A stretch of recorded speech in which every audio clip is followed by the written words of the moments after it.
सांवली बहू की बावली सास। अरे क्या हो गया, सांवली सी बहू आ गई तो है तो बहू ही ना। लेकिन सास कहाँ मानेगी। Love marriage? अरे आग लगे ऐसी शादी को। न जाने कैसे कैसे लोगों के रिश्ते हो जाते हैं। अरे शक्ल देखो इस करमजली की, सुबह कोई देख लेना तो सारा दिन खराब हो जाए। क्या है माँ, हर बात पर ताने, हर बात पर बोली। अरे क्यों बोलती हो उसे? मेरी पसंद है, वो मेरी बीवी है। लेकिन सास तो ठहरी बावली। बोलने का ना सहूर, ना ये देखना कि कौन है कैसा है। अरे फलाने की बहुत सांवली है, लेकिन न नक्श गढ़े ऊपर से कमाई। हमारी वाले देख लो, ऐसा लगता है बुलडोजर चल कर आ रहा हो। अरे कोई तो गुण दिया होता भगवान ने। बहू बेचारी पति के प्यार में सास की बात का बिल्कुल बुरा नहीं मानती, लेकिन करती भी क्या। सास के ताने से वो परेशान भी थी। वहीं रात में उसका पति। वाह, ये साड़ी कितनी प्यारी लग रही है तुम पर। रहने दो जी, मैं जानती हूँ मैं दिखने में बिल्कुल अच्छी नहीं हूँ। क्या देखा तुमने जो शादी कर ली। कैसी बात करती हो? कौन कहता है? मेरी बहनों को देखो, चाची बुआ सब तुमको कितना मानते हैं। हाँ, वो तो इसलिए ना कि मैं आपकी बीवी हूँ। लेकिन सासू माँ। अरे माँ तो पागल है, मैं कौन सा सुंदर हूँ? मेरे लिए तो जो हो तुम ही हो। देखो कितनी प्यारी लग रही हो इस साड़ी में। यही रोज पहना करो ना। एक ही साड़ी रोज? तुम्हारी माँ तो और चढ़ जाएगी। पति अपने बीवी को हमेशा ये एहसास दिलाता कि वो सबसे सुंदर है, लेकिन वहीं सास एक मौका नहीं छोड़ती बहू को ताने देने का। एक रोज बहू का पिता आता है। अरे भाई साहब, आप तो इतने गोरे हैं, फिर ये बेटी किस नजर बट्टू से पैदा कर दी? क्यों? पिता के लिए बेटी का मान ही बड़ा होता है, लेकिन सास की ओर से ऐसी भाषा सुनकर पिता को गुस्सा आ जाता है। देखो बहन जी, मेरी बेटी तो हीरा है, हीरा। लेकिन ये बात ना कोई जौहरी ही समझ सकता है।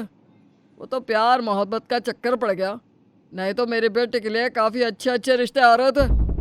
खैर, मेरी दूसरी बेटी की सास वो इतनी पढ़ी लिखी है कि उन्हें पता है कि ज़बान कहाँ कितना कैसे खोलना है, क्योंकि पढ़ी लिखी है ना।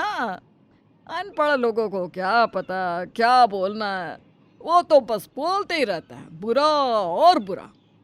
अच्छा चलिए, बेटी से मिलने आया था, मिल लिया, चलता हूँ मैं। पिता के मुंह से बात सुनकर सास को गुस्सा तो आता है, लेकिन वो कुछ नहीं कह पाती। क्या कहती? पिता तो सुनाता है, लेकिन फिर भी निकल जाता है पिता के जाने के बाद। क्या क्या बोल गया तेरा बाप? अरे काले काले लोग, जबान भी काली काली सी। बड़ा आया, अच्छे रिश्ते आ रहे थे, अरे तो कर क्यों नहीं दिया? माँ बोला ना, मुझसे लव मैरिज हो गई थी इसलिए। अब प्लीज आप पुरानी बातों को मत उखाड़ा करो। अरे क्यों ना उखाड़ू? मेरी तो 4 और नस्लें खराब कर दी, बच्चे भी काले और उनके बच्चे भी। हाय हाय हाय। देख रहे हैं आप इस बावली सास को। लोगों को कल का नहीं पता, और ये 4 नस्लें प्लान करके बैठी थी। तभी वहां पड़ोसन आ जाती है। अरे बहन कैसी हो? बहू रानी कितनी प्यारी लग रही है। अरे बस बस, जले में नमक ना ही छिड़को। क्या चाहिए ये बताओ। कैसी बात कर रही हो? जले में नमक कैसा? वैसे छोड़ो, तुम तो मोहल्ले में अपनी ज़ुबान के लिए वैसे ही बदनाम हो। खैर तुम ना प्लीज़ एक काजल की डिब्बी पकड़ा दो। मेरी बहू का मुन्ना है ना, रोए जा रहा है। न जाने किसकी गंदी नज़र लग गई है। काजल का डिब्बा? अरे तुम तो इसी के हाथ में थोड़ा सा हाथ मल लो, काला हो जाएगा, जाकर मुन्ने को लगा देना। बहू को बुरा लगता है कि सास आस पड़ोस के आगे भी शर्म नहीं करती उसके रंग का मजाक उड़ाने में, लेकिन क्या करती, चुप ही रहती है। शुक्र कर कि तेरी बहू के मुंह में ज़बान नहीं दी भगवान ने। मेरी वाली होती ना, इतने में तो तेरा भूत बना देती। लेकिन तू तो सरला पहले से ही भूत है। जा बहू जा, बेटा काजल लिया। बहू काजल ला कर दे देती है। काजल देखकर सास को एक और ताना देने का मौका मिल जाता है। बहू तेरे पास भी काजल है? कहाँ लगाती है, दिखता ही नहीं है। हाँ, क्योंकि इसकी आंखें काली कजरारी है, तेरी तरह नहीं मोतियाबिंद वाली। अच्छा बहू, थैंक्स, चलती हूँ मैं। बहू को आज लगता है कि वाह जी वाह, कोई तो है जो सासू माँ का तोड़े, जो उनकी बातों का जवाब उन्हीं के अंदाज में दे सकता है। लेकिन वो फिर भी शांत रहती है और अंदर काम करने चली जाती है। शाम को बहू, मंदिर जा रही हूँ मैं, आज बड़ी पूजा है, आऊँ तो खिचड़ी बना कर रखना। माँ जी, मैं भी चलूँगी मंदिर। वो क्या है ना, एक व्रत रखा था, पूरा हो गया है, तो सोचा भगवान को प्रसाद लगा दूँ। व्रत तो रखा, लेकिन गोरी होने की मन्नत तो पूरी नहीं हुई ना। माँ जी, मैंने घर में सुख शांति के लिए व्रत रखा था। देखिए, ईश्वर की दुआ से घर में शांति है। हाँ, वो तो मैं हूँ जो घर का माहौल बना कर रखती हूँ, नहीं तो तेरा बस चले तो घर में रोज कुरुक्षेत्र वाली लड़ाई हो। सास की बातें और बहू का शांत रहना। घर में शांति तो थी, लेकिन सास को कौन समझाए कि बात क्या है। खैर आगे दोनों सास बहू मंदिर पहुंचती है। मंदिर में काली पूजा का आयोजन हो रहा था। माँ जी, आप जाइए आयोजन में, मैं प्रसाद लगाकर मिलती हूँ। सास चली जाती है काली माँ के सामने और बहू शिव जी को प्रसाद लगाकर सास के पास आती है। सास उसे देखकर ही उठकर चली जाती है। अरे माँ जी, उठ क्यों गई, क्या हो गया?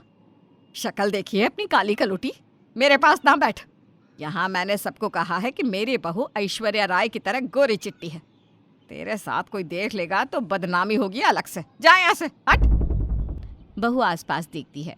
कुछ औरतें सास के ताने को सुन रही थी। वो सास बहू के पास आती है। जी, वो क्या है ना, ये सास बहू के बीच की बात है। माँ जी थोड़ी सी गुस्सैल है ना। है तो क्या, किसी के रंग रूप के बारे में ऐसे बात करेगी? अरे कितनी प्यारी बच्ची है, रंग सांवला है तो क्या हुआ, नैन नक्श देखो। अच्छा, इतनी ही ये काली कलूटी अच्छी लग रही है तो ले जाओ अपने घर। क्यों, अब क्या हो गया, सांप सूंघ गया? अरे जिसके घर ऐसी काली छाया आती है ना, वही समझ सकता है कि क्या होता है। चलो निकलो, बड़ी अकल दे रही थी, नहीं चाहिए ज्ञान, जाओ। शोरगुल सुनकर पंडित जी आ जाते हैं। अरे क्या हो रहा है यहाँ पर? सरला जी, आप तो यहाँ माँ काली के रूप को पूजने आई है ना, ऊपर से सांवले कृष्ण के भी भक्त हैं आप। सही बोल रहा हूँ ना मैं? हाँ हाँ पंडित जी, मेरे सांवले कृष्णा में तो मेरी जिंदगी बारी है। काली माँ भी तो काली है, कृष्णा सांवले, इनकी भक्ति क्यों करती है फिर? जब ईश्वर द्वारा दिए किसी के रंग को लेकर आप ऐसी बातें करती हैं, शर्म करिए शर्म। अब सास को पंडित की बात समझ में आती है। वो बहू से भगवान के सामने माफ़ी मांगने के लिए उसे देखती है, लेकिन बहू वहाँ नहीं होती। सास पूजा पाठ करके शाम को घर जाती है तो टेबल पर खिचड़ी रखी होती है, पर बहू कहीं नहीं होती। रात में बेटा आता है। माँ, संध्या कहाँ है? माँ बेटे को सारी बात बताती है। बेटा मैं नहीं जानती, उसके बाद से बहू का कोई पता नहीं। मैं अपने व्यवहार से काफी दुखी हूँ बेटा, मुझे माफ कर दे और किसी तरह बहू को लेकर आ जा प्लीज। माँ देखा, किसी का मन दुखाना सही नहीं है, वो भी ऐसी लड़की का जिसने कभी पलट कर तुम्हें जवाब नहीं दिया। अब कहाँ से संध्या को लाऊं मैं? बेटे को परेशान देख माँ भी परेशान हो जाती है कि तभी उन लोगों को टीवी में एक एक्सीडेंट की खबर देखने को मिलती है। लड़की बिल्कुल संध्या जैसी ही होती है। बेटा बेटा मेरा दिल बैठा जा रहा है, कहीं ये संध्या तो नहीं। बेटा रोने लगता है। माँ, तूने अपनी गंदी जुबान के चक्कर में मेरा घर खत्म कर दिया, अब से मैं तेरे पास नहीं रहूंगा, मैं भी जा रहा हूँ माँ। लड़का सामान लेकर जाने ही वाला होता है कि सामने संध्या खड़ी होती है। संध्या, संध्या कहाँ थी तू? पता है कितने बुरे बुरे ख्याल आ रहे थे। संध्या दौड़कर सास के पैर पकड़ लेती है। माँ जी मुझे माफ़ कर दीजिए, आपके लाख बोलने के बाद भी मैं आज मंदिर में आपके पास खड़ी थी, जिससे सबने आपको भला बुरा कहा। माँ जी मेरे कारण आपकी बदनामी हुई, मुझे माफ़ कर दीजिए, मैं घर छोड़कर चली जाऊंगी। आप इनकी शादी फिर किसी गोरी लड़की से करा दीजिएगा। सास की आंख में आंसू आ जाते हैं। वो सास जो बहू को सारा दिन उसके काले रंग के ताने देती थी। तू बहुत सुंदर है बहू, तेरी कीमत जो नहीं समझा, समझो वो काला है। तू तो मेरा हीरा है, हीरा बेटा, मुझे माफ कर दे। सास बहू की ये जोड़ी अब बहुत प्यार से रहती।